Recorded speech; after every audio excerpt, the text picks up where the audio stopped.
நேயர்கள் எல்லாருக்கும் வணக்கம். இந்த வீடியோவில் சோபக்கிருது வருடம் ஆவணி மாதத்துக்கு உண்டான ராசி பலன் அப்படிங்கிறது தான் நம்ம பார்க்க போகிறோம். அதாவது ஆவணி மாதம் அப்படின்னா சிங்கம் மாதம், மாதங்கள் எல்லாத்துக்கும் அரசன் அப்படின்னு சொல்லப்படுறது. ஏன் அப்படின்னா கிரகங்களோட ராஜா சூரியன் சன்னோட சொந்த வீடான சிம்ம ராசியில் ஆட்சி பெற்று உட்காந்துருக்கக்கூடிய மாதம்தான் இந்த ஆவணி மாதம் அப்படிங்கிறது. இந்த ஆவணி மாதம் அப்படின்னு பார்த்திங்கன்னா விநாயக பெருமான் அவதரித்த மாதம். திருமால் தன்னோட மிக சிறந்த அவதாரங்களான கண்ணன் அவதாரம், வாமன அவதாரம் எல்லாத்தையும் எடுத்ததும் இந்த ஆவணி மாதத்தில் தான். அப்போ இந்த மாதத்தில் விநாயகர் சதுர்த்தி வரும், கிருஷ்ண ஜெயந்தி வரும், வாமனர் ஜெயந்தி வரும், இப்படி பலவிதமான பண்டிகைகளும் வரக்கூடிய மாதம். அப்படிப்பட்ட மாதத்தோட கிரக அமைப்புகள் அப்படின்னு பார்த்திங்கன்னா கிரகங்களோட ராஜா சூரியன் சிம்ம ராசியில் ஆட்சி பெற்று உட்கார போகிறாரு. அதோட செவ்வாய் பார்த்திங்கன்னா மாத தொடக்கத்தில் ரிஷபத்தில் குருவோடு இருந்துக்கிட்டு 10ஆம் தேதி மிதன ராசிக்கு போகிறாரு. புதன் கடக ராசியிலேருந்து 15ஆம் தேதி சிம்ம ராசிக்கு போக போகிறாரு. சுக்கிர பகவான் சிம்ம ராசியிலேருந்து 10ஆம் தேதி கன்னி ராசிக்கு போய் நீசமடைய போகிறாரு. அசுர குரு நீசமடைய போகிறாரு. குரு பகவான் ரிஷபத்துலேயும், சனி பகவான் கும்பராசியில் வக்கரகதியிலையும், ராகு மீன ராசிலையும், கேது கன்னி ராசிலையும் இருக்காங்க. இதான் இந்த மாதத்துக்கு உண்டான கிரக அமைப்புகள், ராசி மாற்றங்கள். இதில் வக்கரகதி, நீசநிலை, ஆட்சி எல்லாமே இருக்குது. இந்த கிரகங்களோட மாற்றத்தால் உங்களுக்கு ஆவணி மாதத்தில் என்ன பலன்கள் கிடைக்க போகுது அப்படிங்கிறத பார்த்துருவோம். கும்பராசி நேயர்களே, உங்களுக்கு இந்த ஆவணி மாதம் எப்படி இருக்குது அப்படின்னு பார்த்தோன்னா, மாத தொடக்கத்திலே ராசிக்கு அதிபதி சனி பகவான் ராசியிலேயே வக்கரகதியில் இருக்கார். இந்த மாதம் அப்படிங்கிறது உங்களுக்கு ஒரு சோதனை, கொஞ்சம் சிரமம் அப்படிங்கிறதெல்லாம் இருக்கும். இருந்தாலும் கெட்ட நேரம் நமக்கு உச்சம் தொடும்போது நல்ல நேரமும் இருக்குது அப்படிங்கிறது ஒரு சந்தோஷமான செய்தி. என்ன காரணம் அப்படின்னு பார்த்தீங்கன்னா சூரியன் சனி பார்வை அப்படிங்கிறது இருக்குது.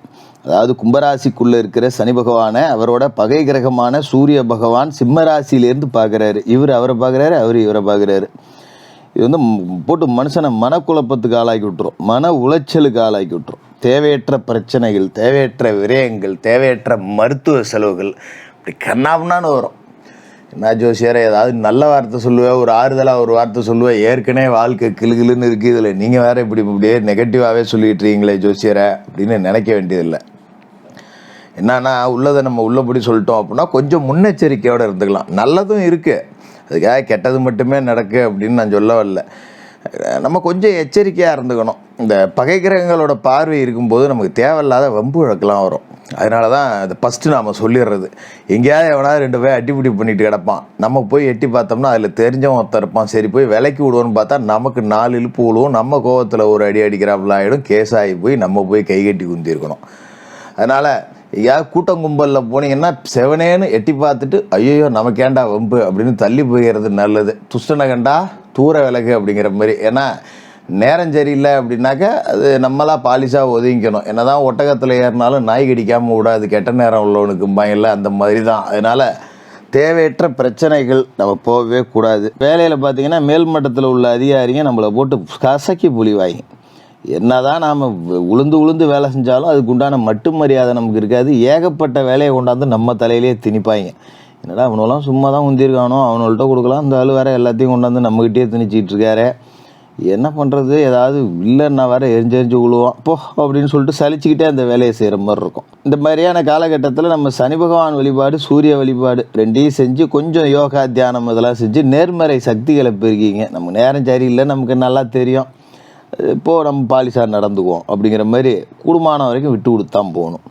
அது மாதிரி ஆவணி 10 கன்னி ராசிக்கு சுக்கிரன் போய் நீசமடைகிறார். ராசிக்கு 4க்கும் 9க்கும் அதிபதியான சுக்கிரன் நீசமடைகிறாருங்கிறது நல்லதில்லை. கொஞ்சம் துணிச்சல், தன்னம்பிக்கை அப்படிங்கிறது குறையும். என்னடா இது, இதை ஒன்று மாற்றி ஒன்றுன்னு வந்துக்கிட்டே இருக்குது, ஒரு 10 ரூபா காசு வச்சுருந்தா ஆஸ்பத்திரிக்கு தான் போகுது அப்படிங்கிற அளவுக்கு சக குடும்ப உறுப்பினர்களுடைய உடல் ஆரோக்கியம் பாதிக்கப்படும். மனைவிக்கு உடம்பு சரியில்லை, பெற்ற தாய் தந்தையருக்கு உடம்பு சரியில்லை, பிள்ளைகளுக்கு உடம்பு சரியில்லை, மாதத்தில் 10 நாள் ஆஸ்பத்திரியில் கொண்டு போய் காசை கொட்டினோம்னா ஒரு மனுஷன் என்னத்துக்கு உழைச்சிக்கிட்டு போயிட்டு போ, காசு இல்லாமல் சும்மா கூட இருக்கலாம் போல இருக்குது. உழைச்சி கொண்டு காசையும் கொடுத்து இப்படி கஷ்டப்பட்டு அங்கேயும் போய் மருத்துவமனையில் கடந்துக்கிட்டு ரொம்ப சங்கடமாக இருக்குடா போடா அப்படிங்கிற மாதிரி போட்டு வாட்டும் இந்த சுக்கிரன் நீசம் அப்படிங்கிறது. அதனால் கொஞ்சம் விட்டு கொடுத்து தான் போகணும். இதுக்கு என்ன செய்யணும் அப்படின்னு பார்த்தீங்கன்னா, விஷ்ணு சகஸ்கர நாமம் அப்படிங்கிறத தினந்தோறும் கேட்டுடுவாங்க. ஒரு நல்ல மாறுதல் அப்படிங்கிறது இருக்கும். அதே மாதிரி பார்த்தீங்கன்னா, மிதன ராசிக்கு செவ்வாய் ஆவணி 10ஆம் தேதி போகிறார்.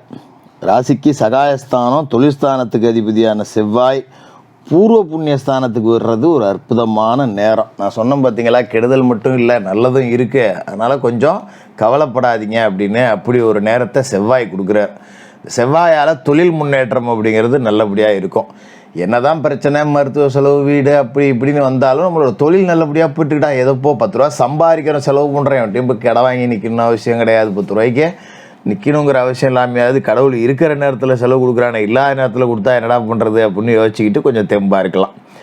அதுமாதிரி தொழிலில் முன்னேற்றமும் இருக்கும், கேட்ட இடத்துல உதவி கிடைக்கும். ஒரு 10 ரூபா வேணும் அப்படின்னு ஒருத்தட்ட கேட்டால் கண்டிப்பாக உடனே கிடைக்கும்.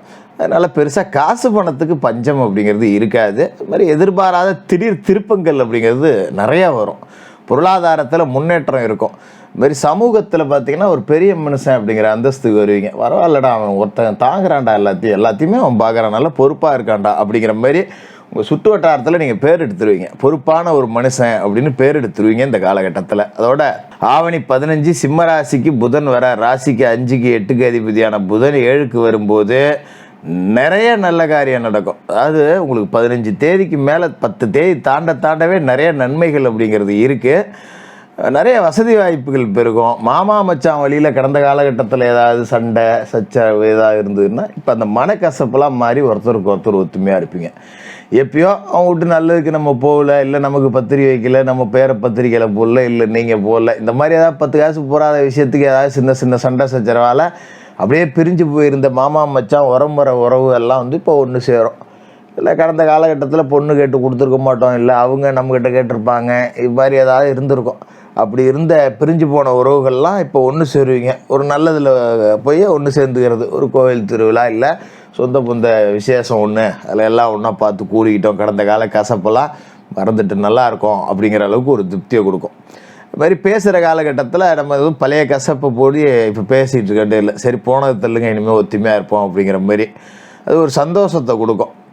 அதேமாரி வீட்டில் யாருக்காவது வேலைக்கு முயற்சி செஞ்சுக்கிட்டு இருந்தீங்கன்னா கிடைக்கும். அது உங்கள் பிள்ளைகளுக்கோ இல்லை உங்களுக்கோ அண்ணன் தம்பிகளுக்கோ படித்து முடிச்சுட்டு சும்மா இருக்காங்க, ஏதாவது முயற்சி செஞ்சு பார்ப்போம் அப்படின்னா அது உங்கள் மூலியமாக வேலை வாய்ப்பு அமையும்.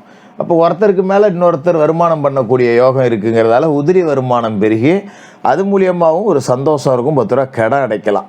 இப்போ அதுமாரி பொது வாழ்க்கையில் இருக்கிறவங்க, அரசியல் துறையில் இருக்கிறவங்க, திரைத்துறையில் இருக்கிறவங்க, கலைத்துறையில் இருக்கிறவங்க, இவங்க எல்லாருக்குமே சாதகமான ஒரு காலகட்டமாக இந்த இது இருக்குது. வியாபாரம் செய்கிறவங்களுக்கு பார்த்திங்கன்னா ஒரு தொகை கைக்கு வரும், அது செலவான பிறகு தான் அடுத்த தொகை வரும். ஒரு 50 ரூபா வருது, இன்னொரு 50 ரூபா சேர்த்து 1 ரூபாயா வச்சோம் அப்படின்னு இருக்கவே இருக்காது. 50 ரூபா காலியான பிறகு தான் அடுத்த 50 ரூபா வரும். அப்படிங்கிறதால பெருசாக சேர்த்து வைக்க முடியல அப்படின்னாலும் கூட யாருக்கிட்டையும் போய் நிற்கணும் அப்படிங்கிற ஒரு சந்தர்ப்பம் நமக்கு வராது. அதுவே போதும் நமக்கு. இப்போ என்னத்தை பெருசாக அப்படி இருந்துட போகிறோம், நேரம் சரியில்லை, ஏதோ 10 ரூபா கடன் இல்லாமல் நிம்மதியாக இருந்தால் சரி அப்படிங்கிற மனநிலையை நீங்கள் கொஞ்சம் வளர்த்துங்க. ஆவணி 19ஆம் தேதி காலையிலேருந்து 21ஆம் தேதி வரைக்கும் சந்திராஷ்டமம் இருக்குது. அதனால் இந்த நாட்களில் முக்கிய முடிவுகள், சுபகாரிய பேச்சுவார்த்தைகள், பயணங்கள், ஒப்பந்தங்கள் இதெல்லாம் வச்சுக்காதீங்க. இந்த நாட்களில் கூடுமான வரைக்கும் எங்கேயும் வெளியில் செல்லாமல் நம்ம உண்டு நம்ம வேலை உண்டு அப்படின்னு இருக்கிறது ரொம்ப நல்லது.